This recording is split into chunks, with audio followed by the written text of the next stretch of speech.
Yo, this your boy Q Bar, and y'all already know I'm the host of the Barcode Podcast 414. And today, man, I got Milwaukee's very own, man. It's my little bro, man. You know what I'm saying? Yeah, he went to King, I went to Vincent, but we still family. You feel what I'm saying? Y'all got to give it up for my boy, Jamison Montgomery, bro, aka Jaymo. How you doing, bro? Man, I'm good. I'm good. Appreciate you having me on here, Q Bar. You already know, man. Yeah, hell yeah, dog. We gonna really get into it, man, because you know, back when you was in your senior year, you already know I was in college, tearing a JUCO scene up and shit, man. But before we start, I got to give you your flowers, man. He went to Rufus King High School, our rival. He's an alumni there. He's class of 2008. He went to Benedictine University. It's a Division III. He spent time there from 2009 2013. He coached at Iowa Lakes Community College, at Menlo College. It's an NAIA. And he's currently at the University of Hawaii, HILO, man. Did I say that right? HILO? HILO. Hilo, you got it. Hilo. HILO. Damn it. Yeah, I yeah, said it. you It's a got it. Division II program in Yeah, Hawaii, man. Thank you for pulling up, bro. Taking the time out, pulling up, bro. I appreciate that, bro.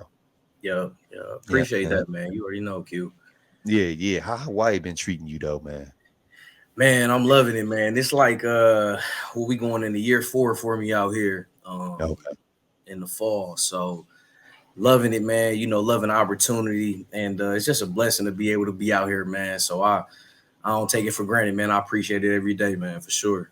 Yeah, hell yeah. What time is it there, man? Man, it's only almost 3:30 out here. PM, y'all. Y'all hear that? Yeah. Jesus. Yeah. And even though we went to rival schools, man, I got the chance to play in Hawaii. You feel what I'm saying? I was on Yeah. Waikiki Beach. You feel what I'm saying? Come on now. That was salt water, bro.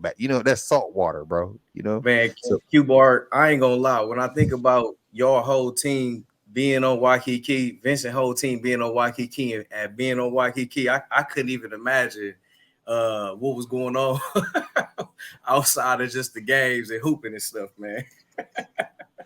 it was a lot of fun, man. We I got a already lot know. of but it was fun though. We enjoyed it. Hey, we was at McDonald's, the number one meal. I'm not gonna lie. It cost like $9-10 back then. So I Yeah, could just imagine how much it costs now. It's just still the same. yeah, Or yeah, bro. Just keep going up. yeah, I'm already knowing. But man, before we even get into, the Jaymo story journey, bro, I'm really excited to hear your story. You know what I'm saying? So I just want to do a little trivia, man. Warm it up, man. A lot of people don't know that I'm silly on the low, goofy. I like to crack a lot of jokes. So the first one I'm gonna ask you, all right, is Phil Jackson or Greg Popovich? Like, which coach you taking? Ooh, that's tough. See, I'm gonna go with Phil though. I'm gonna go with Phil. Ooh, I'm gonna why go you with going with Phil. Phil? Because a lot of what he did was mental. It was all a mind game, and obviously I know Popovich, did the same thing. But I think that he was a player's coach too, and I think he everything he did had a reason for it, and he got the most out of his players by doing that. Looking at Rodman, that shows it. You know what I mean? Just for me and just for me personally, Yeah. I like that. I take that. All right. Slice of pizza or a cheeseburger? Man, I'm pizza all day. Pizza all day, fam. I gonna lie to you. Now this one might be funny right here, dog. We grew up on wrestling, man. Stunner or choke slam? I'm for sure going with this. I'm for sure going with the stunner. For sure, going with the stunner. Got to, got to. Yeah. Yeah, dog. That's funny, dog. Uh, dunk on somebody or make somebody fall? See, I never was blessed with the vertical ability to just get up there. You know what I'm saying? So I'm definitely gonna say make somebody fall for sure. Yeah. I like how you put that. He said I wasn't, blessed with the ability, but yeah, I will shake. Yeah, Yeah, I yeah. take that. I Yeah, take that yeah. a little better for sure. Yeah. A couple more, man. The last two was kind of tricky, Jay, and I want to see where your head at, bro. Best dynasty ever, Vincent or King? Man, this is a tough one. Let me think, man. Put you in the hot seat. I got some King gear somewhere still around here, man. Come on now. You know I gotta go with them generals, man. Ooh, y'all hear We this right, know. y'all? Y'all hear this right? It's We always here. man, but I love y'all program to death, and you know I love you, dog. Now this last one might be trickier than this one. Yeah. Jaymo or Mike Rogers? Man, that's the little bro, man. That's my little bro, man. No, you know I gotta go with Jaymo. It's not even a question. I gotta go with Jaymo. That's big, bro. You know he taught me a lot, but you know I gotta go. I gotta go with myself always, always. Mike gonna be ready to play a one-on-one after he hear this, after I he know watch this, man. he don't Yeah, want yeah. that, man. He don't want that right now. Yeah, and for those that don't know, Mike Rogers is J Mo older brother. You know, so Yeah, I had to throw that in there, man. Thank you for yeah. participating in that too, bro. But now let's Sure. get into it, man. I want to know about your upbringing because, of course, I just know about you and your bro Mike. But Yeah, when I tell people about my upbringing, they be very surprised. Like, hold on, Q, you got 6 sisters, no brothers? Like, yeah, why was you that type of player on the court? Like, I was always angry. You know what I'm saying? yeah. So tell me about your upbringing, bro. Yeah, for sure, man. So, for me, one brother, two sisters. So me and my brother, me and Mike, super close growing up. So a lot of stuff that he was in, a lot of stuff he wanted to do. Being little bro, I'm like, I'm doing it too. Um, and he was involved in a bunch of different stuff. We was brought him hooping a lot of different sports. So, I remember he used to go up to like the neighborhood house, you just play up there, play AAU up there, and I used to go up there and play. And even before then, we used to play at the North Side Y, the one on 12th Street. Yeah. Used to play for they YMCA teams and stuff like that. So always was around basketball and just being around just good players. And then for me, I grew up, I went to Garden Homes Lutheran, and we had so many different hoopers that came out of there. Like, Yeah. I mean, growing up when I was, first, second grade, I was watching at Garden Homes, and I thought he might have been the best player I ever seen before, when I was a youngin' like that, like Yeah. so just watching hoopers and loving ball and continuing to hoop, you know what I'm saying? It was always humble and hungry. Like I was always like just tough. Like Yeah. it ain't matter. You could put me in whatever setting you want to put me in, and I'm gonna adapt to that, and I'm gonna turn it up. Like it's Yeah. it's always been like that. So shoot, when I got the king, when I kind of got moved and got older, like I always knew, like I could be the toughest on the court for sure. That's not even a question. Yeah. Yeah. For sure. No doubt, man. So it's pretty safe to say that Mike, your older brother, influenced you to play sports. Most definitely, most definitely. Yep. Yeah. Yeah. Yeah. And what other sports did y'all play other than basketball? Was it like soccer, football? So for me, I played football too. So growing up, always played football from like probably like 7 to like 14 or so. Just growing up, always playing. So always, the contact part wasn't never an issue or anything like that. Yeah. Just kind of staying active. And I think back in the day, then I try whatever sport I saw a couple people, my friends playing. Hey, I try that. Like, I think it Yeah. was one year I even did wrestling for 1 year. True, I was like third, fourth grade, and I'm like, hell, I'll never do that again. It's over. It's over. It's Hey, over. we used to love watching wrestling coming up though, but man, Straight actually up, doing it never. kind of tricky, kind of tricky. Yeah, yeah. But now on the AAU side, because Yeah. I want to believe when, and correct me if I'm wrong, when you started playing AAU, it was like a lot more AAU teams. Because back when I was playing, it was only like Rebels, Playground, Yeah. and I think DTA and Swiss was just coming on the scene, kind of. Mhm. So, what did you play AAU for anybody? So I did play AAU. So like when I first started, like first AAU team ever probably would have been the Wizards because it was they used to do it at St. Marcus. And I ain't stay too far from St. Marcus over there. So I used to always kind of be over there. And so I played with the Wizards for a little bit growing up, and it was always good. Because we just got to play in a bunch of like local tournaments and stuff. And then when I got to high school, it was couple small AAU teams. I played for TNA Sharks for a little bit. Actually, we actually really talented. I had a lot of cats from the city that was good. And then I finished my last like year or so. I played with Friends of Hoop. So okay. yeah, I finished my last year or so Friends of Hoop. And that was probably like that's probably the most exposure I got, probably playing with Friends of Hoop, going to different tournaments. Like we went to Vegas and Indianapolis and shit. We went down there everywhere with Friends of Hoop. So yeah. yeah. And it's crazy because a lot when I tell people this, when I went, I want to say it was my freshman year because I've been playing AAU since I was in 4th grade, but it was all local, sports and stuff. But I want to say, yeah, when I played with the Scholars, it was my freshman year at Vincent, dude. That was my first time ever traveling for basketball, bro. And it was like the best shit ever, bro. No Yeah. bull. You know what I'm saying? So I wish I would have got that earlier. You know how I got down, Jay. If not, Mike Mm-hmm. do. I probably would have been nationally ranked. That's the honest truth. You know what I'm I hear saying? that. So, Yeah. yep. So the next question I want to ask you, because a lot of these guys, man, especially in my era, when we played against each other in middle school or played on the same AAU team, 9 times out of 10, they all went to the same high school.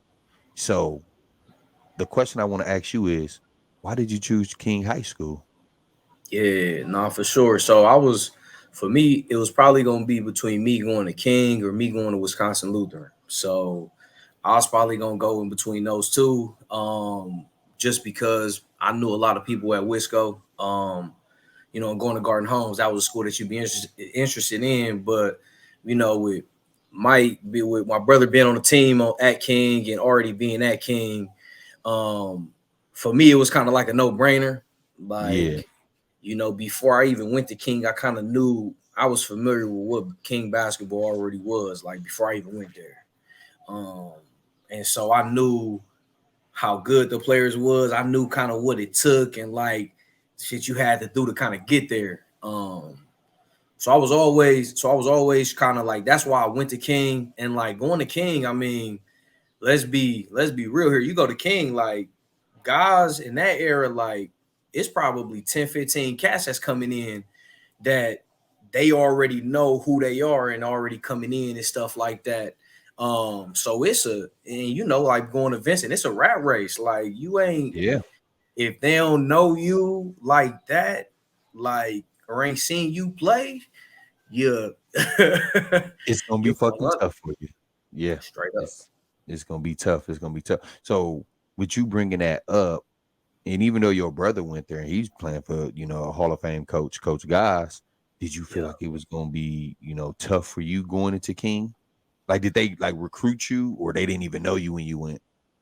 So it was crazy. So I went in there like my freshman year and stuff, and had the trials and stuff like that. Like guys had made me maybe once in the summer or something like that through Mike, but real talk, he didn't really know me. So, and if I'm being honest with you, I wanted to do everything through me. Like Yeah, I ain't want big bro help. I ain't want like me to be on the team and people think like bro made the team because of this. Like, no, I literally went in there into the tryout on my own and like made the team on my own. And then when I made the team, the coaches was kind of mad. They like, why you ain't tell me you was Mike brother? I'm like, shit, because I don't want you to pick me because I'm Mike brother. You know what I'm saying? yeah. I went to solidify So, my own name. Yeah, I feel you on that. yeah, Yeah, yeah. yeah. So did you play freshman out gate when you went there? When you So I tried out? played. So I played freshman out the gate, and grades was I was in and out of just being ineligible. Grades was not good freshman year, like straight up like that. Grades was. I'll tell you this, man. you know, they had like the 6 week or so mark period and stuff. Like, so I'll be eligible to play like those first 3 weeks when your grade before those midterm grades come out. Yeah. Mm-hmm. But after that, man, it was a struggle for me. Yeah. And so, you know, I was in and out of playing. You know, like I remember sometimes we'd be in practice, I'd be in the starting lineup and stuff, and then they'd be like, yo, can you play today? And I just be like, I slide to the side, like, I knew I wasn't able to eligibility wise, and I'm like, man, what am I doing? You know what I mean? Yeah. So, did that my first year, but you know, it was one thing that stuck with me is like that sophomore year, you know, I was in the hallway and I saw guys in the hallway sophomore year. It was probably like first couple weeks in school. He saw me, he was like, he told me straight up, and this is why I love it, man. He told me if I ain't get my grades up over this 2.0 or just, you know, to be eligible in this next quarter, he's gonna cut me. Straight up told me, like, I'm gonna cut you. Like, if you ain't eligible, I'm cutting you. Like, for this before the trials and everything. I'm like, all right, for sure. And I got over that 2 point something. That was just that little motivation. Yeah. It was over after that, though. Yeah. Come on, man. The coach telling you he gonna cut you. Shit, I'm Yeah, getting my shit together too. And not to mention, bro, you know, uh Rufus King is not just known for basketball. Like they education, their curriculum is it's like top notch, you know what I'm saying? For those who don't yeah. know, you know what I'm saying? So with you transitioning from, middle school to high school, oh, especially King High School, you know what I'm saying? Pretty sure that was something that you had to get used to. Cause let's be honest, my first year at Vincent, shit. I listen, looking back at it, I don't even know how to I even play, bro. Yeah. You know what I'm saying? So, Yeah. and our curriculum ain't nowhere near you. Yeah. But you know what, fam? You know, I'm saying all that you know, just for people to know, like, you know, it ain't about where you start, you know, it's about the journey, the long haul and what you Yeah, do with it. So, you know, I could say that proudly with where I was because that got me to where I am. You feel what I'm saying? yeah, for sure. Straight up. Yeah. That's 100, dude. And I appreciate you even for sharing that, bro. You know what I'm saying? So, sophomore year, you get it together. And I'm Yeah. assuming you on varsity, right? No, so listen, my sophomore So how year, guys gonna cut you then? so He had power guys, like that? Damn. he had power over that. Like guys already, you know, this thing was a program for real. I feel like at King. So I'll tell you this: like guys knew from the seniors to the juniors to the sophomores who was gonna stay, who was gonna go. Like, I mean, he ain't never told me that. But as a coach now and being around him, I could tell you that 100%. He knew who was gonna stay, who was gonna be on varsity, and he knew who was gonna get the boot. Like, you know what I'm saying? He knew that. And like my sophomore year, shit, my sophomore year, let me tell you who the seniors was. We had AZ, Mm-hmm. we had Troy, Yeah.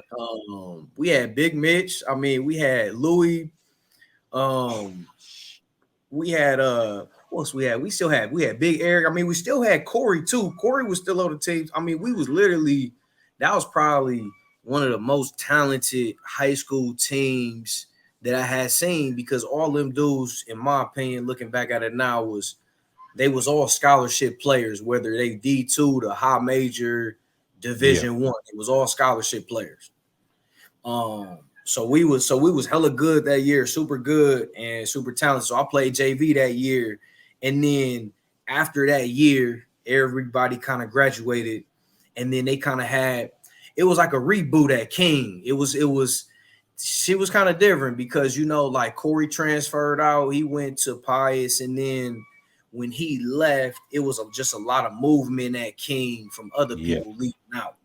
Um, I mean, like everybody started, you know, leaving for whatever reason they want to, just going to different Yeah. programs. And Mm-hmm. you know, I'd be crazy to say I even thought about it a quick second, but then you know, when I realized it, I'm like, you know, shit, I'm still at King. Oh, my mama, I was just about to Yeah, say, I'm still here. These dudes leaving. yeah, Let me squeeze in. You know what I'm saying? Let me go ahead and get in there. And I yeah, always say this, dude, because back in our era, bro, every like the two major things was playing varsity and starting and then getting a D1 scholarship. Yeah. So I assumed that you were on varsity your sophomore year because God said He had cut you. But Yeah. all honesty, bro, playing JV, I bet you got more reps. Your Yeah. confidence was getting there and everything. You know what I'm saying? And y'all still had a good coaching staff too. You know what I'm Yeah. saying? So um Q Bar, let me tell you, on our JV team, my sophomore year, we had cats on King team. I probably ain't did it nowhere else, but we had cats who was juniors on varsity that would come down sometimes and play on JV. I mean, it's been a couple times, I'm not even good, where it's been seniors who not playing on varsity that'll come and play in the JV. Like, I done seen it on JV games. Like, so you gotta understand, like, sometimes like the opportunity, when you get it, you better run with it, you because better run with it. you Oh, might not see it, it's that dog. DG said this the first episode. It's that small window. You gotta slide right through it. You know what I'm saying? And Yep. the opportunity, dude, that's the most important thing, dude. You know what I'm saying? So with your grades getting better and guys telling you that, how was your relationship by the time you made it to varsity? Man, by the time we made it to varsity, it was good because, like, it was a fresh start for me. And we had two seniors. We had our two seniors was Jared, um, who was '07, and then Quentin Smith. So Okay. both of them two dudes, though, they was hard workers, like blue collar, do whatever. And it was a new era, and we still had Big Brian there, obviously.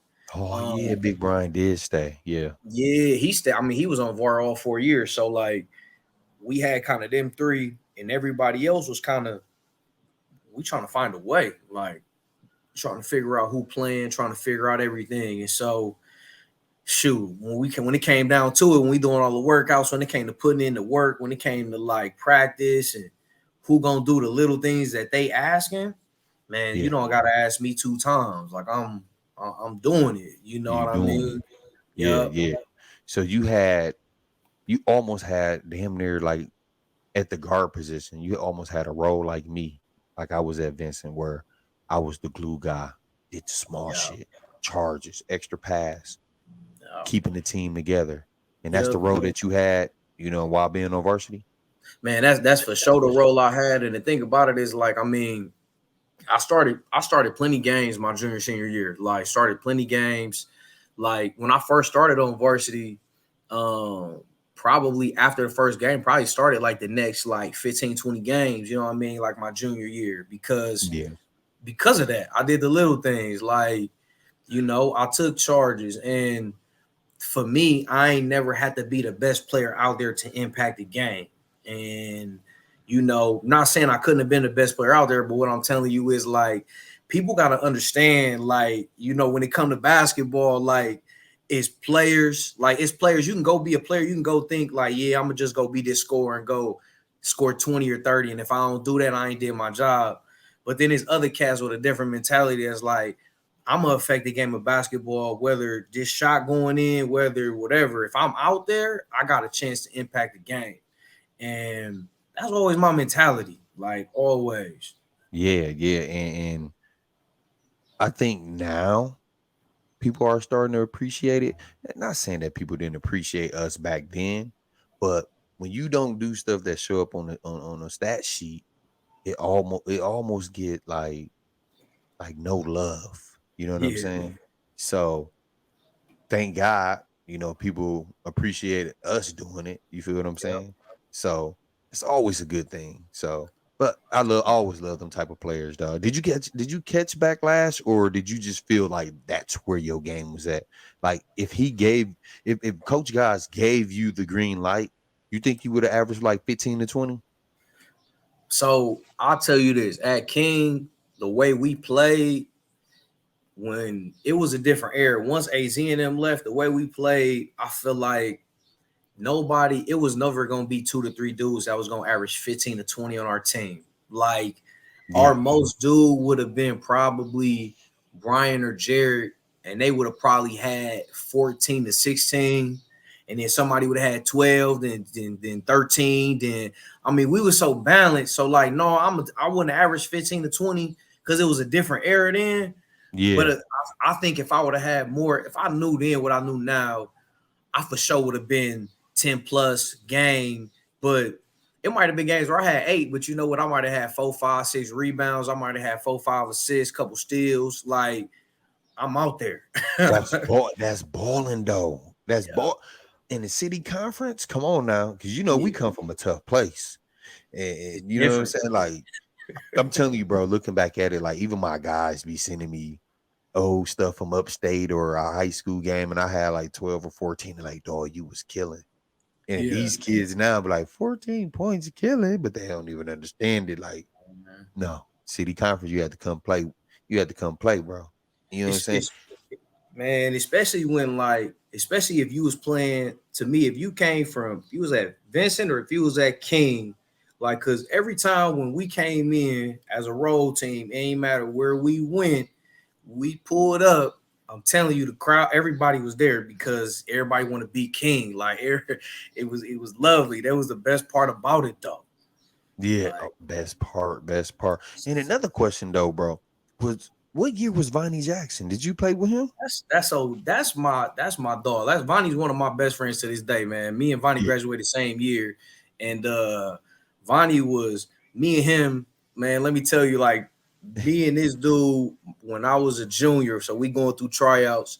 You know, he stayed like right down the street from King. Yeah, So he sure did. Yeah. bro stayed right down the street from King. So when we did tryouts, man, we did our tryouts started. We did 6 in the morning, 6 a.m.s at King, and I didn't want to be late. So I told my moms, and then basically like, hey, I'm going to stay with Vonnie now. Yeah. So I kid you not, fam. I stayed with Vonnie for probably, he got like 2, 3 brothers. I probably stayed with him and his family for like probably like 2 weeks. Like Yeah. mom just came over there, maybe gave some money for groceries, put some groceries over there, and like I stayed over there and we watched through the fire Sebastian Telfair. I'm talking about Classic.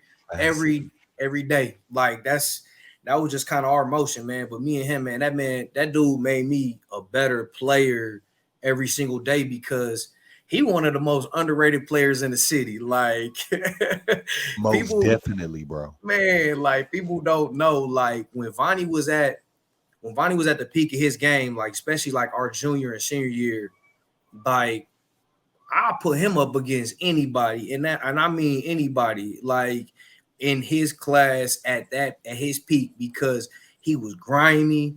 He could get however he wanted. Like he could score, he could shoot a three, go to the basket, and he was tough. Like that Dog. was that was what we had at King. Is like that was what I was built off of. That's what we was built off of. Is like we knew if you was gonna beat us, you was gonna out tough us because we was like that. A lot of us was like that. Like a lot of us was built to win and play winning basketball by all means necessary. Straight up. Yeah, yeah, man. That's why, man, I love it, bro. That's why I Yeah. love y'all King dudes, man. Y'all, y'all was the we was the rugged looking guys. Y'all was the pretty boys, but y'all still got down though. You know what I'm saying? Clean cut guys, you know what I'm saying? But y'all got down though. I Yeah. don't mean no disrespect by that. Y'all did really enjoy that program. Now, you was a role player like me. Yeah. My era, I'm looking at the calendar, you know what I'm saying? When the games come out, okay, shit. Okay, we got King. Oh shit, we got Pre. Oh shit. We got Draylon tonight. Damn, I got a whole Tory Johnson tonight. Yeah. Who was them people for you? Like, oh shit, I gotta come with it. This dude. You know what I'm saying? Who was it for you being a defender? For sure. For sure. So my junior year for sure, it was I mean, that Bayview team, we played against Bayview when they had Johnny as a freshman, they had Shane, and they had Dwight. Uh, And we played them at King. We played them, we beat them in overtime. But I mean, I think they had like 26, 24, 22 or something like that. Like ridiculous.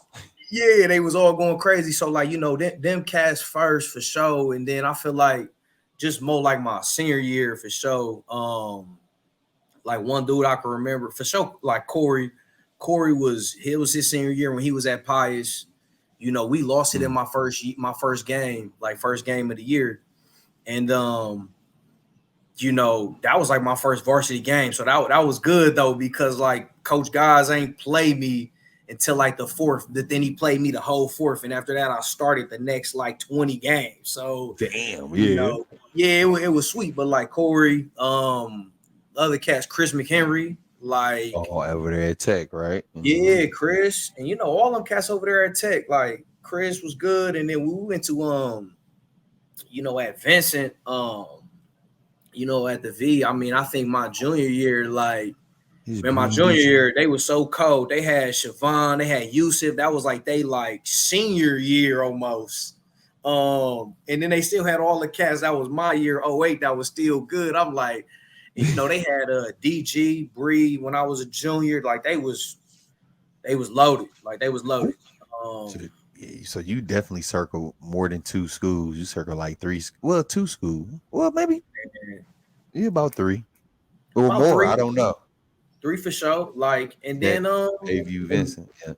yep, and then one more is I ain't gonna sleep on Custer. Custer had some guards. Like Custer had old school back in the day. Like when I was playing Juju, like Juju was tough, like tough, Yeah, real little point bro. guard. Like they had some go getters too. But like, you know, for us, if I'm being honest with you, like I knew all of them teams and guards and players was good.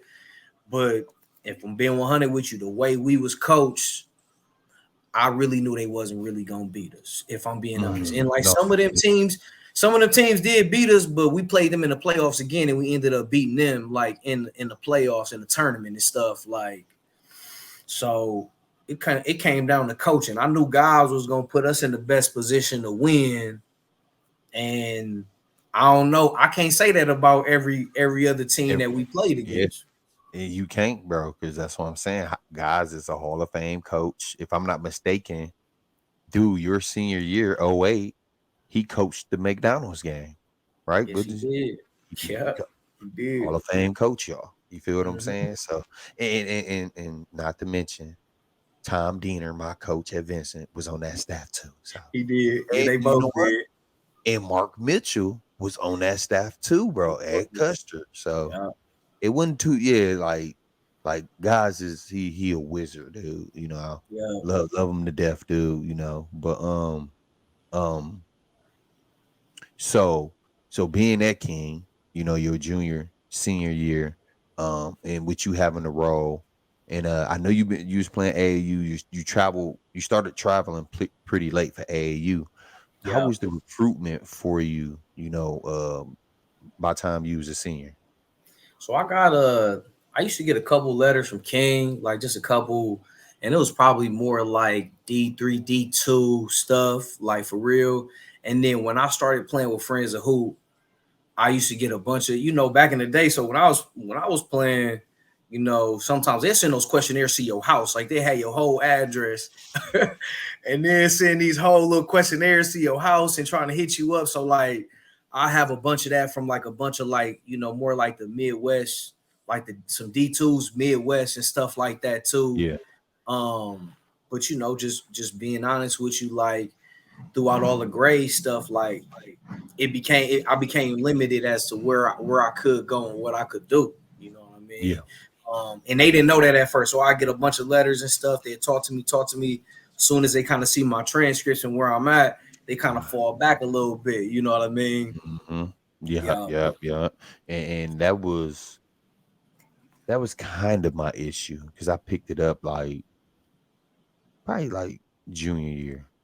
Maybe sophomore year wasn't bad as far as my grades, but when it did come time for that, because to be honest, I didn't know about JUCO, bro.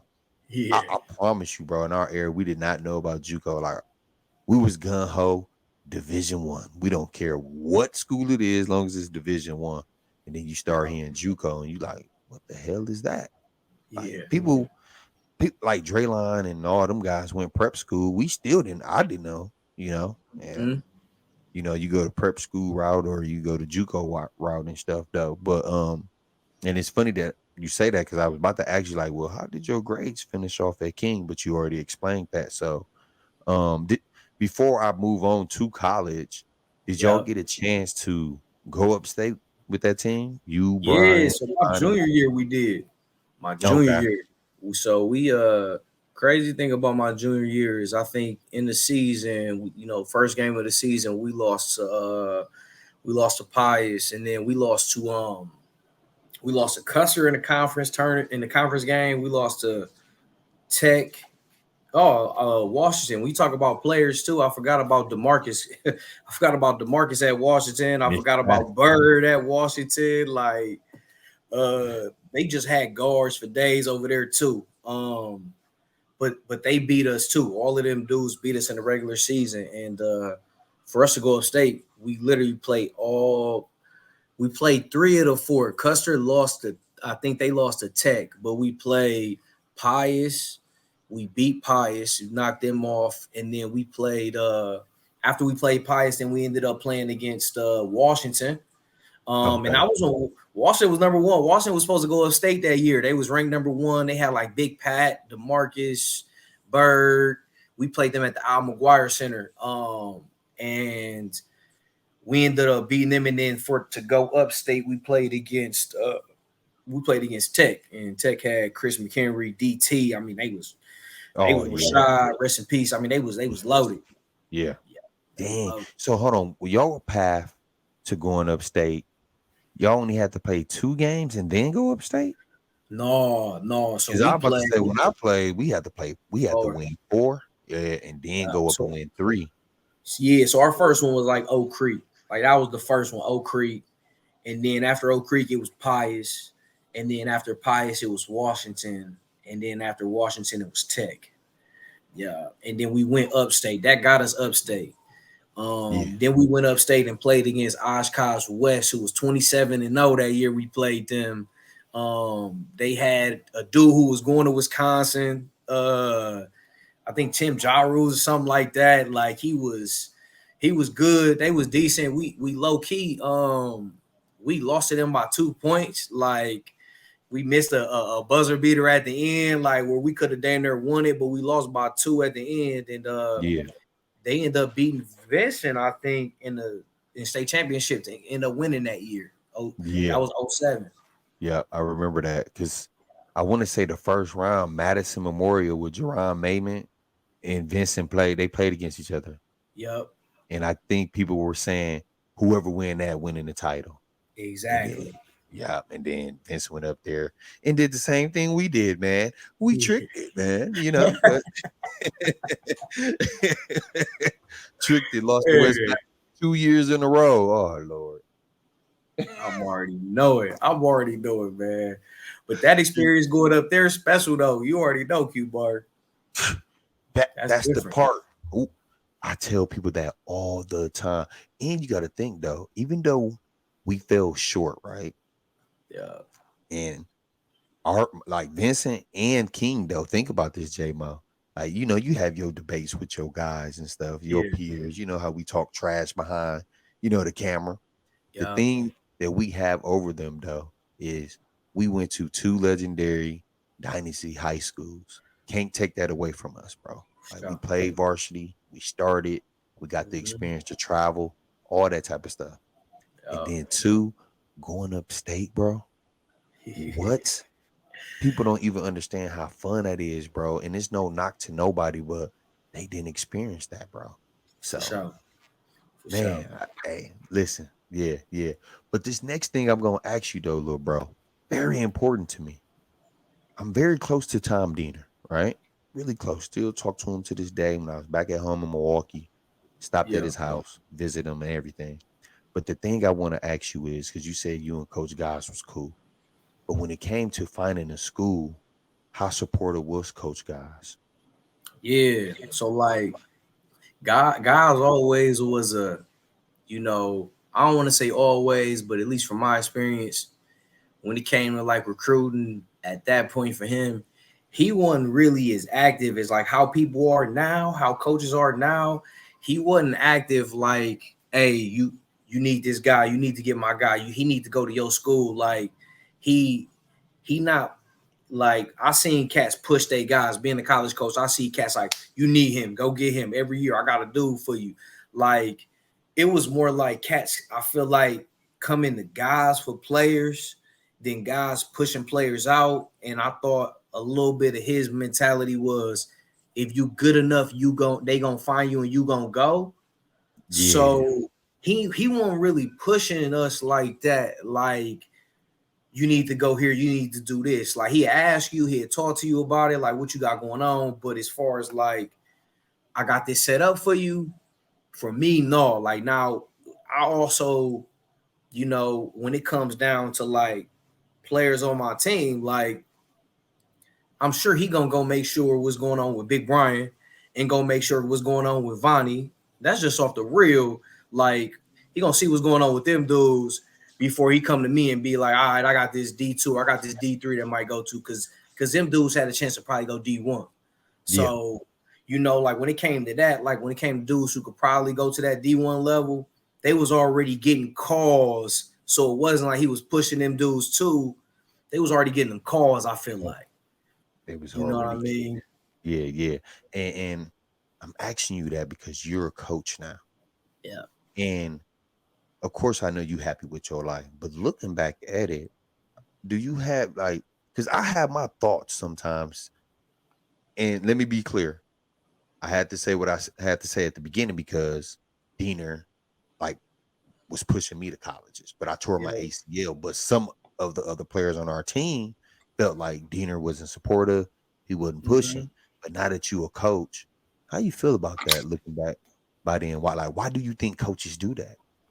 Yeah, like, I mean, I don't know, man. I think the era was a little different. Like, I wouldn't, like, if I was a coach, like, I'd be trying to push everybody out, but every coach mentality different as far as like what's their main goal. Is their main goal to get these dudes to graduate and get them out to another school? Is it just to get them to graduate? Like, is it just high school and that's that? Like, and me and guys right now, we got a great relationship. Like, I run a camp. I run a camp normally every summer. I didn't do it this summer, but every summer back at home for kids, for the youth. And he definitely came through, showed up, sat there and hung out. Like, we got a good relationship. But do I wish he could have pushed me out, like pushed more as far as like I got this and that? For sure, because I needed that guidance, like, of where to go and what to do. And if he would have told me, hey, I think you need to go to Alaska at this JUCO because it'll be a good setup for you. I'd have been like, I'm thinking about going to this JUCO in Alaska, straight up. Yeah, yeah, because a coach, guys, his word is bond to you. For You sure. know what I'm saying? So Yeah. I Yeah. I would have did it too. Like, damn, Mm-hmm. Alaska. Fuck it, Diener did say it. All right, but it got to be valid. You know what I'm saying? But Straight up, though. yeah, but like real quick story, man, because I know this is your journey. But Yeah. I remember tearing my ACL, dude, and I was in Diener office crying, and I remember him telling me, like, dude, you will play Division 1. And I'll never forget when I had the opportunity to play Division 1 out of JUCO. But me being one of the realists, I lost a step. Not Yeah. saying that I couldn't play, but I don't think I could have.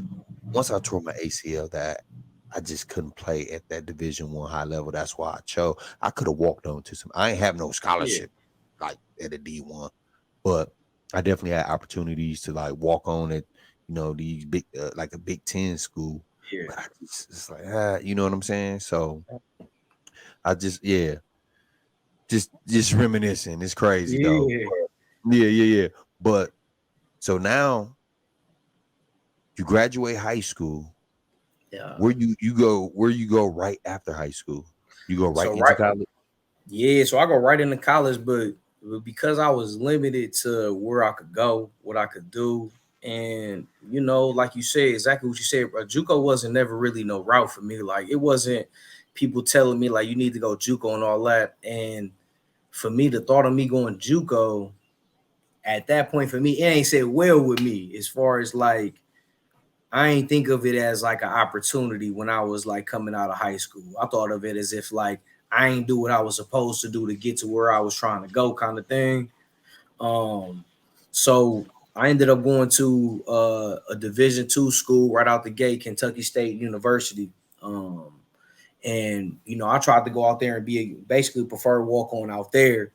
Um, And I was balling out there. Like, it was a good experience out there, just being able to play and just being able to be in that environment. Had some Milwaukee guys out there and stuff that was from there, didn't play on the team, that was just from out there. But during that year, the coach got fired, head coach got fired and everything.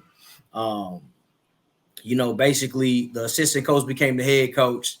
And for me, I came and talked to him. He was like, you might be good for this year coming up, but that following year, I'm gonna bring in 6'2", 6'3", point guards.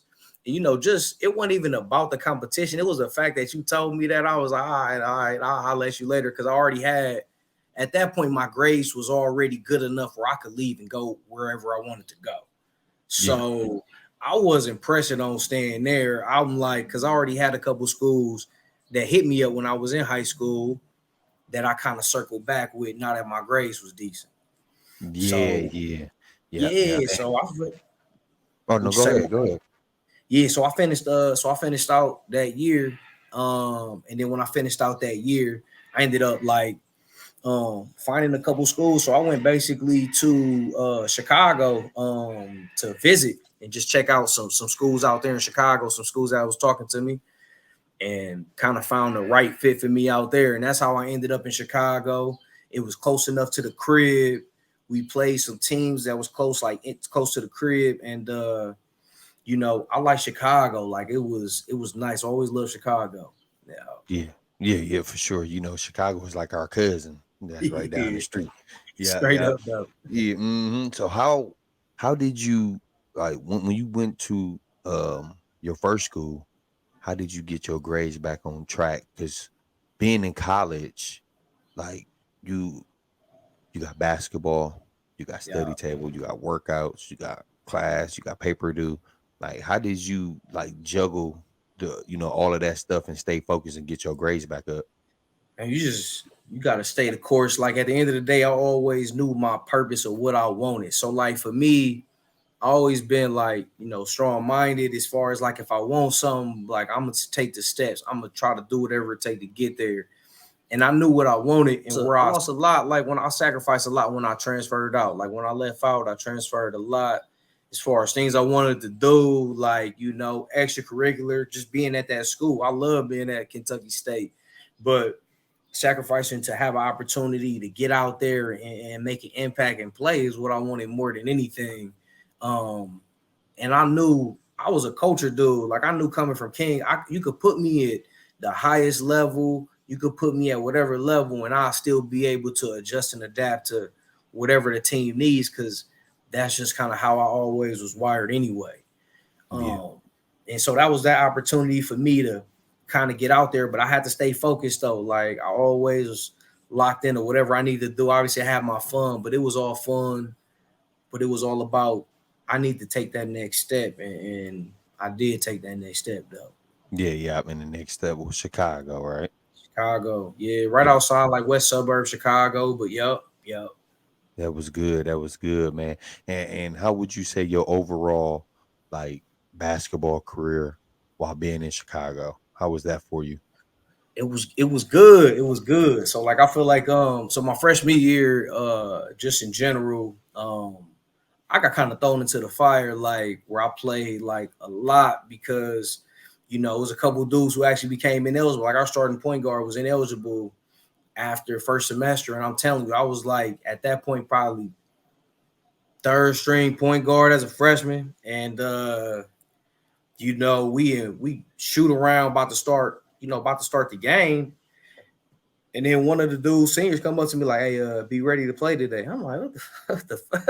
Like, and I mean, I'm always ready, but like, going on today. And then next thing you know, I got out there. And so then I played, like, my freshman year, I probably played like, 12 games or so, 12, 15 games around there.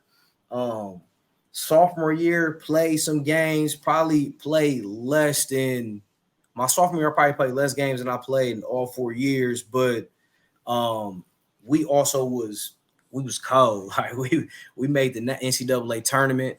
Like, I played in the games, but as far as like playing a lot of minutes, that was probably the least minutes I played, but still haven't gotten on the court and played. Like, I'm in a rotation, but I'm trying to play more minutes but we was good. Like we went to the national tournament, so I wasn't really. It wasn't about me. Yeah. Like it wasn't never about me. Like even though I feel like I could do more, we was winning, and we went to the NCAA tournament and we had a good year. So, Yeah. um, and then I knew that following year what we was gonna have, and I knew I was gonna have that opportunity. So my junior year is when it kind of turned up. Yeah. Yeah. Got let off the leash a little bit on what.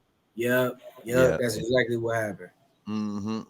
And I hope, and I pay attention so well. And anyone who's listening to your story, bro, I hope they really like paying attention. Like, it's not one story that you said, I was scoring 20, I was scoring 30. Yeah. You didn't say Division One. Yeah, you wanted to go to Division One, but you went Division Two and then Division Three. Yep. And the story not done yet, y'all. But I hope y'all paying attention. All right. Pay attention. All right. So what degree, what were you studying? You know what I'm saying? Once you got to Chicago, did you have a major picked out? Yeah, man. I was doing sports communications, so at some point I thought I was gonna be on ESPN doing something, some sports analyst stuff or something like that. So, um, that's what I got my degree in. Yeah, yeah, and you still can. It's never too late to do. So I know you loving the coaching and stuff, but For sure. keep that in mind, man. It's a lot of people out here who like Steve Harvey, for example. I didn't dude did his first stand up when he was 40 years old, bro. Straight up, no. Straight up. That's crazy. You feel me? But the reason why I bring that up, man, because when I went to junior college, man, I took some BS classes. So it was a Mhm. struggle for me transferring my grades over. You feel what I'm saying? So um anyone that's in school, any kids watching this, make sure, your freshman year in high school is so important, and your freshman year in college is so important. You know, make sure y'all get transferable classes, Yeah. credits, transferable credits is very, very important. And try not to be undecided. Try to figure out what you want. You know what I'm saying? And this is why we doing a podcast so people can know. You know what I'm Yeah. saying? So yeah. So you you finish your you get your degree, right? Yeah. At this school. Yeah, you get your degree at this school. Where is basketball at for you once you get your degree? Are you in your head like, you know what? I want to just start coaching, or I do got a thought that I want to go overseas. What Yeah. was your mindset? Man, I'm gonna be honest. So my whole senior year, I played the whole season with a torn labrum. So like my shoulder was, and it was my left shoulder, and I'm left-handed. So it was times literally during the game where, like, I kid you not, my shoulder will pop out mid-game, and I'd either pop it in, trainer come pop it in, and then I'm going back out there. Like, that happened a lot my senior year. So for me, when I was done, I really was hesitant on getting the surgery. So I was chilling, and this shit was like, it wasn't strong at all. Like it Yeah, was it was weak, fam. So for me, like trying to play overseas, I didn't even attempt to really even try to take that opportunity to do it. yeah, And my whole thing was like, I want to coach. Like right in, I want to coach.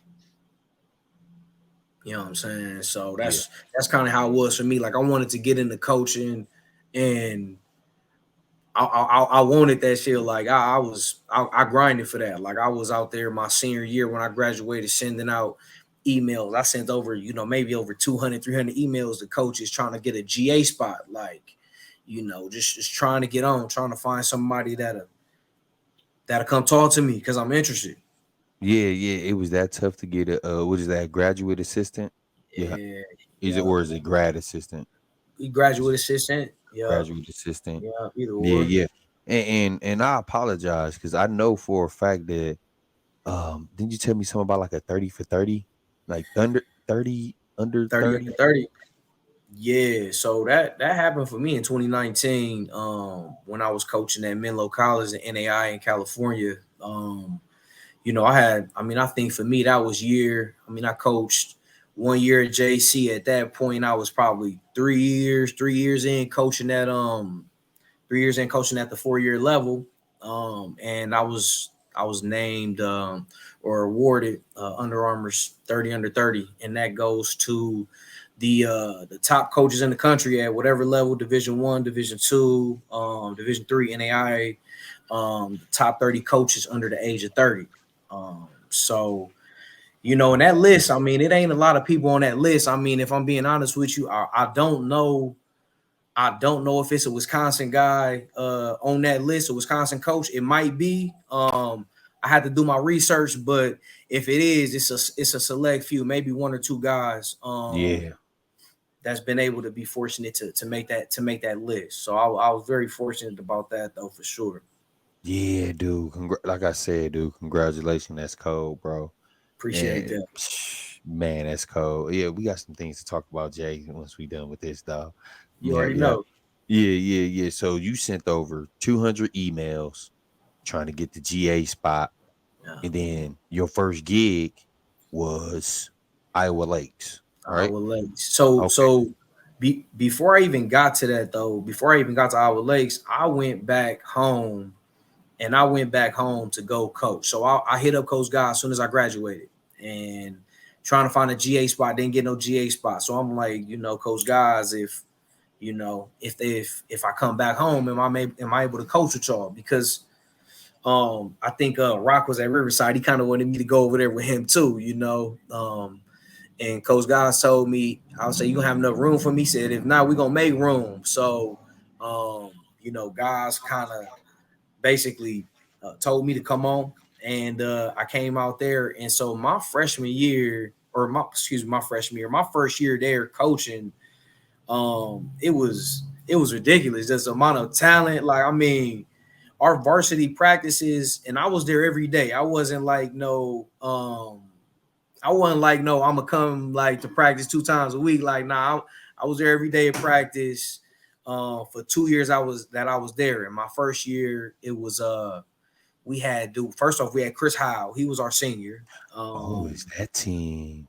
Yeah, Austin so Malone Mitchell, a I young Jordan was Poole, right now. Jordan Poole. Yeah, so we had JP, we had Chris Howe, we had Jamel Posey, Kurt Weathers, and they gonna kill me because I'm missing a bunch of them, But like we was loaded. Like them dudes was talented, from top to bottom. And like, if anybody listening, like if anybody knows Chris Howe, okay, if anybody know Chris Howe, I'm gonna tell y'all one thing about Chris Howe, okay? And I tell this story to all my players because I want y'all to know it's a mentality thing. This man, Chris Howe, when he was a senior, when I first came in, I was fresh out of college, and he used to do drills. So we had different drills, and Mark Mitchell was coaching at the time, Coach Guys, Coach Jackson still there.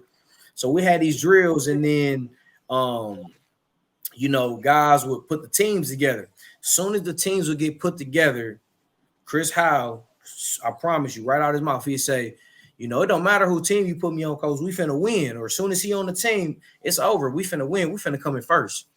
And I kid you not, that young man came in first place every time he did that. Like, it didn't matter who was on that team. Chris was built like that. He was built like that. He was Like, built, bro. And you know was. what's crazy, dog? When did I meet Chris? Maybe 6 years ago. Yeah. And I never forget, dude. This people my age, our era. They like, we in the open gym. You know me. I'm talking plenty. Who's this little man? What? They like Q. He the younger you. So I'm like, how you feel about that, Jay? Is he the younger me? Because I I'm could not feel. What you say? Talk to me. Talk to me. Talk to me, saying, you Q. think he's the younger me, bro? I, That's what they I, I was saying. do. So he was like, man, he could play whatever position, like 1 through 5 in high school, 1 through 4, like in college, like. and he was tough. And if you told him what you needed, if you got after him, if you, hey, I need this, it's done. Like, man, that's why when I see when I see my boy, when I see where he at now and how he had to go get it and where he at now, he deserved it because he put in work to get to even get to that GA spot. Like, and so and he ain't nobody more like that could deserve it more deserve it than him. So I'm Yeah, super happy for him, man, for sure. yeah, yeah, for sure, for sure, for sure. And them 2 years that you were at King, helping coach guys out and coach Mitchell out, uh, how much did you learn in them 2 years, man? Because coaching can be, kind of difficult, even though you the assistant, but how much did you learn? Man, I learned a lot, and not only did I learn from like those dudes, like we had so many coaches like on the coaching staff. Like shout out to BT, like Yeah, BT was on that coaching staff, and like one thing BT helped me with when I was a young dude coming in is how to be a professional, like how to be on time, how to be prepared. Like even when I was a assistant coach, he taught me that, like, and that's what I could appreciate. Like I had dudes on there who taught me the right way about how to handle things. And then X's and O's, like the drills coach guys used to do. Some of them I used to remember still to this day. Um, and then I used to pick his brain on stuff, on like who he, what he looking for, what he trying to do. Like the guys that I had was a little different than the guys that they had. yeah, He wasn't. I mean, he was getting after us. I mean, yeah. all day, every day. Like, Already don't knew what do you was nothing. getting to. Q, don't do nothing wrong, fam. Don't do nothing wrong because he on your way. He gonna call you by your last name and he gonna cuss you out. And what you gonna do? So, so yeah, man. Like dealing with those, like them two dudes, dealing with guys like he's just a guru, and like he always knew what he wanted. Um, And I was always a dude for me, like when I was playing out there, I would always knew where everybody's supposed to be. Like Q, if you was on my team and we was running a play, Q, you got to go there. Hey, you need to go here. Like I always Yeah. been like that. Mm-hmm. Yeah, dog. And for you to get your first gig, man, under a coach that you played for, bro, like I know that had to feel good. You graduated there. You was once in that uniform. You know, as Chris Howell and Jordan Poole and whatnot. But you do your 2 years there. You must have had a thought in your head like, I think I'm ready to go higher than high school. Did you?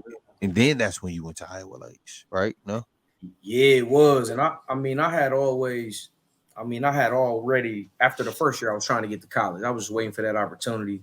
Um, and even after that second year, guys told me like, it's time for us to get you. We gotta get you up out of here. We gotta get you coaching like at the college ranks. And shout out to Troy Coleman. Troy Coleman, man. Like he down at New Mexico Military Institute, but like Troy Coleman, man, I saw him randomly. I had saw him one of my family events, like after 2 years after King, and I told him what I was trying to do. He basically told me he was going down to Iowa Lakes because he was new to people down there and stuff, and they might be looking for a GA. So shit, I was like, all right, well, let me know. And about 3 weeks after, I called him, like, you still talking about the GA stuff? And he was like, man, I'm about to go down there next week. So he took me down there with him and two players. And basically, I went down there, met the coach, had an interview, went in there. That's my first interview ever. Like, went in there, had a whole little suit and tie, and took it all the way from Milwaukee to Iowa. And then he took me in the gym and had me work them dudes out, and I worked them out and stuff. And then they offered me the job as a GA. And I mean, shit, as soon as they offered me the job as a GA, I mean, I brought in a dude from Milwaukee who was like the starting point guard for the team. Like, and this was June. Like, I brought him in July, and he was our starting point guard like that year. So immediately I was going to go get cats. Like, we need boom, boom, boom. Like, we need to go get these cats. You know what I'm saying? Wow, wow. So you was the one traveling, going to see him, calling him on the phone, emailing, all that type of stuff. Man, so And yeah, I was, but you know what? It ain't start off like that. Like I had to earn it. Like I had to earn that. Like Yeah, I knew players. So I would tell my coach, like, all right, I know this dude, he pretty good. Look at his film. What you think? And then when he used to think and be like, oh yeah, he good. And then when I brought in I brought in Tyron Bresler. I brought him in from Dominican. yeah, And his senior year, he was good his senior year. Brought him in our place. He had to end up being our starting point guard there. And, we had a couple other Milwaukee cats that was there, and they rocked with me tough. We kind of kept the whole thing together. And then that following year after that, I mean, I had a kid who was at Washington named Nikhil Martin. okay, Um, played for the Spartans and stuff. Like I had a couple kids signed to go there to Iowa Lakes already, like from the spring, just bringing cats in. Should I have my players? I mean, I have my coaches from Iowa. I had them all the way at the city game of Washington, like a Washington City game, just because they had one kid from Washington. They was over there, they just felt like, he really knows some people. He could really go get cats. And this was my first year coaching in college, like ever. You know what I mean? yeah. I know that had to make you feel good, on the real. It did. And it's always good to keep a young assistant where the players can like relate to. I Yeah. believe in that. You know what I'm saying? Get some old guy that come to my house, bro, trying to get me to come to Iowa Lakes. Man, my Yeah. mom straight. I ain't going there. You know what I'm saying? But find a young. You know what I'm saying? Yeah. Oh yeah, okay, yeah. Oh yeah, yeah. I'm gonna come rock out. Yeah, yeah. And then, how long did you stay at Iowa Lakes for?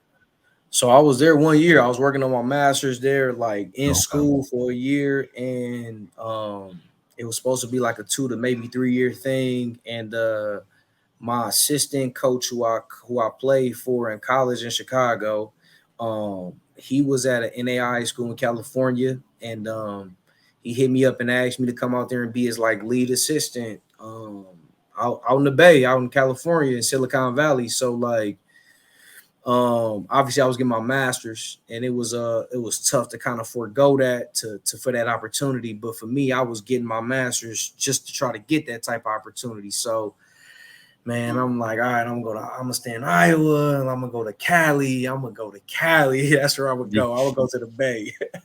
Yeah. Well, now were you able to take your when you doing your masters? Can you take it online or no? So I could have took it online, but a lot of it, like my assistant coaching like position at Iowa Lakes, was affiliated with the GA spot. So I was going for sure forego that to go and basically bet on myself to be able to go ahead and just get this job and see where it takes me. Yeah, yeah. And quick question, bro. When becoming now, I don't know if it's because Iowa Lakes is a junior college. Yeah. When you want when people out here want to become like an assistant coach or be on a coaching staff at a junior college and they don't have a degree or anything, is it possible for them to still be on that coaching staff without a degree? I think it's possible. I think, to what degree do you want to be on that coaching staff? Like if you're trying to be the lead assistant on that coaching staff, you might need to have a degree. But if if you got a connection somehow, whether it be you knowing people, whether it be you being able to bring players in there, if you got some type of connection, a coach for sure forgo you get having your degree to do that at the JUCO level. Now, I think it's gonna be now they're gonna prefer you to have your bachelor's though. So, they're gonna prefer it. So if you just going into a 50-50 battle, you probably gonna lose that battle. You know what I mean? Yeah. Um, but if you know somebody you kind of plugged in, then you might have an opportunity to be able to just do it and not have your degree. Mm, okay. Hey, listen, y'all learn. Hey, we learn something new every day. That was a good question, wasn't it? I had to really, really ask that though. Yeah, yeah, yeah. Yeah, So Q. so you go to the Bay. Where's Curry at? How was that experience for you? Man, it was lovely. I mean, first I went out there and it was good, and then um, they had a Milwaukee dude on the team. Looney was on the team there on in the Bay, like he was on the Warriors when I went out there. So I already just knowing that, I'm like, okay, like everybody loved the Warriors. And it was I mean, I was there when they won a couple championships. Like it was big time. But you know, that opportunity to go out there in California, I literally used to travel and play games from Northern California, from Sacramento, all the way down through San Diego, all through California. And I literally was like West Coast, like I mean, Yeah. West Coast. Yeah, where I'm at, West Coast. Yeah, Yeah, straight up. yeah, yeah. Arizona too. We used to play Arizona Christian NAIA school out there. Um, and they always top 5 in the country for NAI. So like, yeah, like we the basketball out there, the NAI basketball, like, you know, don't sleep on that basketball. That's good basketball. On the real. You'll get a scholarship from there, and like, you know, we got selected to go to the national tournament. So, you know, I do all of our scouting reports, every scouting report on every team you see that I've coached at. I do the scouting reports against every team. So if you see a bad loss, you know, I'll probably do the scouting reports, but you ain't gonna see too many bad losses. I'll tell you that, Q. And if you see some good wins, you know, that's that, you know, I did that, you know, I had a impact on that for sure. So Yeah, yeah. you know what I mean? So Yeah. it's always good to, you know, just be able to play against, you know, just a different talent and different teams. And it's so much good basketball on the West Coast for NAIs too. It was good to be out here and get out here and get after these cats. Yeah, dog, that's good, man. I'm glad you brought up that NAIA thing, though. That we Mm-hmm. used to look down upon that, dude, until I got the JUCO. I'm like, hold on, bro, go NAI. Hold on, dude, get on. I think I need to play in that league, bro, for real. For sure, So for sure. on the real. So, man, tell us about the new gig, man. How did landing up in Hawaii happen, bro? Like that's like, come on, bro. I know plenty coaches, Jaymo, but none of them ever coached in Hawaii, bro. So how the heck Yeah. did this like come into play, bro? Yeah, for sure, fam. So you know, basically when I was in California, we took a team that had 10 wins and we took them to 20 wins. Like had a team that, you know, they basically we was nationally ranked like in NAI my last year there. And we was getting players from all over. So like I got promoted there from assistant coach to associate head coach. And you know, my head coach, after us having some success, he ended up getting the head coaching job down here in Hawaii, NCAA Division II. You know, and they asked me, was it something I was interested in? And I had a couple other job opportunities that I could have probably went somewhere else and coached, but the relationship and trust that I had in my head coach, who I played for, who I worked for, and you know, he gave me the freedom to be myself on the court and off the court and around our players. I couldn't pass that up. So I was like, all right, I'm going to Hawaii. So it was a blessing. It was a blessing, bro. Like I ain't think I could get more west in California, but I guess you can. Straight up. What is the don't tell me. Oh, what is it? What is this? Oh yeah, Huh? that's the shocker right there. Yeah, I forgot. Yeah. Yeah, they taught us some other stuff there too, but I know Yeah, that was one of it. that's what Yeah. everybody do. You walk past somebody, man, like you know, that's what they gonna do, or they hit you one of those, man. For On the sure. real. I never forget, dog. Quick story, bro. When we went to Hawaii when I was a sophomore, bro, Yeah. and the first team we played, I forgot. I know it was a Hawaiian team, Yep. and we beat them. And we was getting breakfast the next day, though. And it was like a whole bunch of Hawaiians running up to me, and I'm like, "What the, inner city Yep. kid from Milwaukee?" I'm like, "Hold on, bro, what y'all on?" They holding the newspaper out. I'm in that mug grabbing the rebound. You Yep. feel what I'm saying? I'm like, Yep. whoa, they show love like this. I was scared. Like, hold on. Dude. I ain't do nothing. But living in Hawaii, dude, is so dope, man. And I'm really proud of you, bro. For real, for Appreciate real. that. Like, you know, if y'all don't know, I'm doing this podcast for these kids to know their history, for these kids to hear different stories. It's not all about going Division 1. You know what I'm saying? Like I said earlier, I hope y'all really pay attention to this. Like you have a glue guy, a guy with good character, a guy that didn't play many minutes, but he got his degree, masters, coaching. You feel what I'm saying? So it's all about, just sticking to it, staying in your lane, bro. You feel what I'm saying? So, but before I let you go, though, I do got some, a few more questions and stuff if you don't mind, Yeah, man. But it yeah. is what 4 o'clock in Hawaii or something. Man, 4:30, 4:30. 4:30, man. It's still daylight. And What's Q, your? Oh, go ahead. I got one thing for you, Q, before you ask me a question. Like, I want them to know, like, first off, before for me, I always had an impact on the team of winning. Like, I always was had an impact on the team of winning. And so, like, always had the impact, and I knew I didn't have to be player number one or player number two, because you need five players to play out there to, at least five. So I always had the impact. And like, as much as that, like, at the end of the day, for me, I was a true gym rat and a true dog. Like, anybody that know me, anybody that can, like, back from a basketball perspective, that played against me from open gym to even playing, like, I'm gonna compete, I'm gonna get after it, and I know I'm built different. And I think that's just because of the era that we was in. And so anytime I go up against somebody mentally, I'm like, I'm tougher than you. I know I am. So that's how literally I play all through college. Like, and that's how I've had success. And that's trickled down for me in college, like being able to be a killer and being able to just to compete at the highest level. Like, and I won't cast it from the city to see this too, because, like, I'm from the city, like literally from the north side of Milwaukee, and I'm all the way in Hawaii, like living with an opportunity that I never thought I'd be where I am, but I am, like, Yeah, and it's a blessing. And like, I recruit the city. Like, if you don't know me, if you don't know, like, if you see, Hawaii offers, I mean, like, we recruit University of Hawaii Hilo, we recruit Milwaukee. Like, yeah,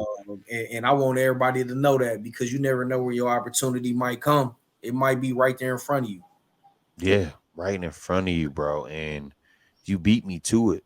But I'm glad you shared it though, because we want to give these kids, Jmo, hope, and where we from.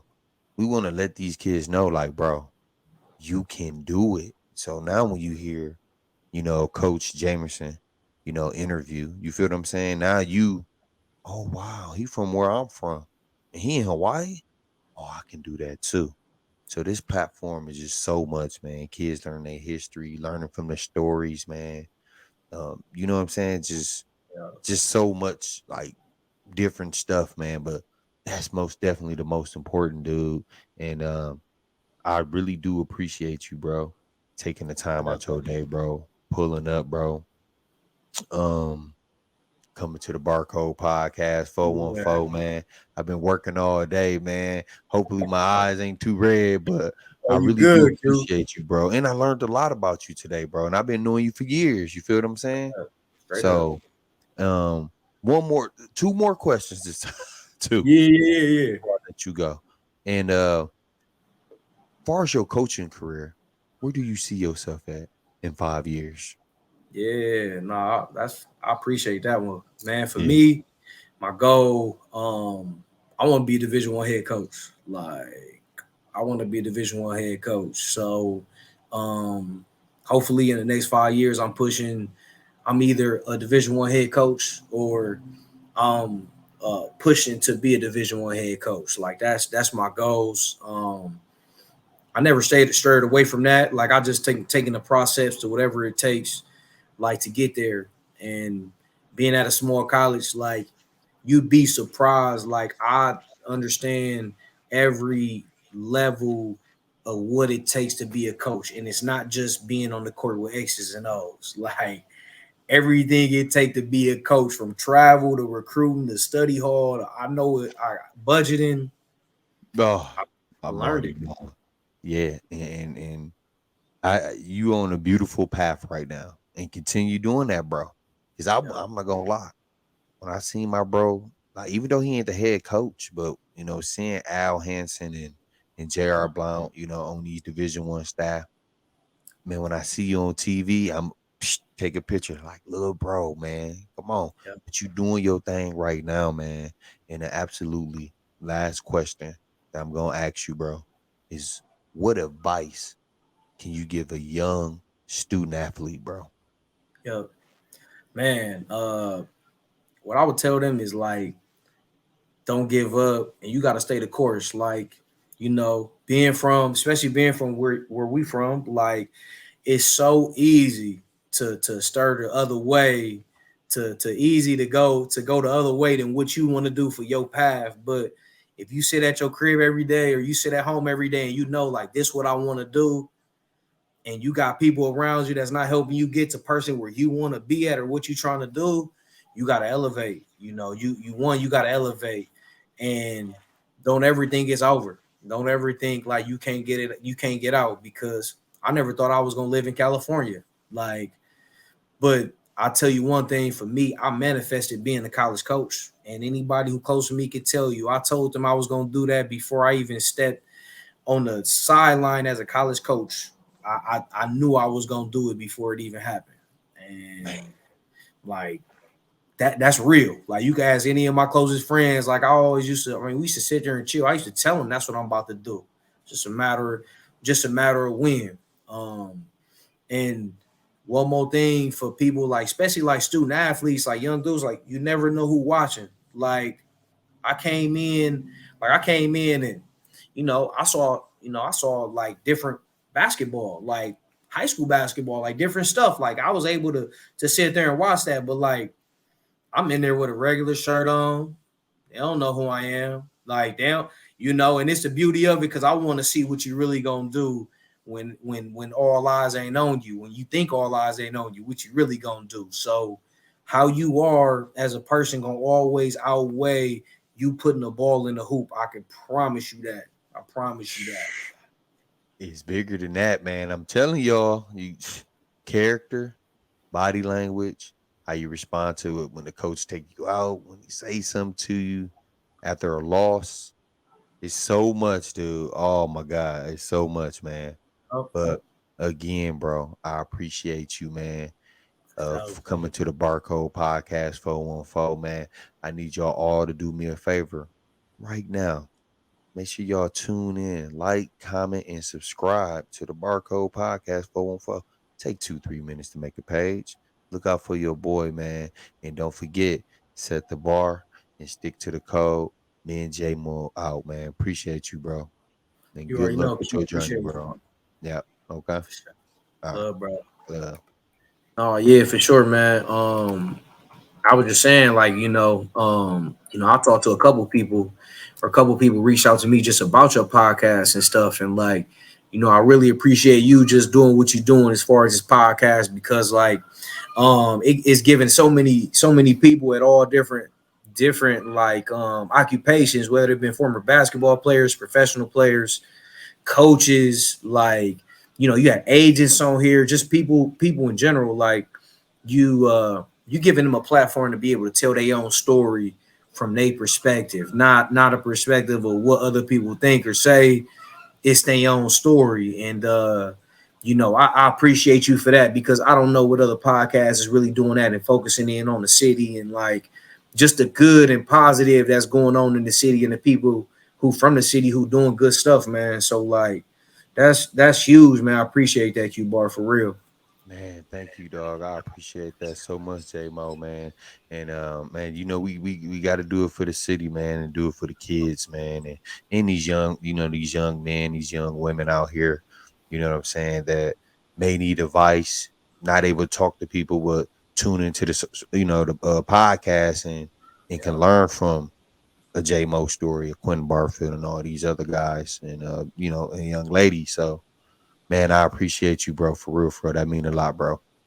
for sure, man. You already know, man. Keep doing it too. Keep it going, man. Keep elevating it, man, because it's great, man. Like, it's great, man. Appreciate what you're doing. Okay, for sure. Love, baby, all day, cuz. Already love, bro.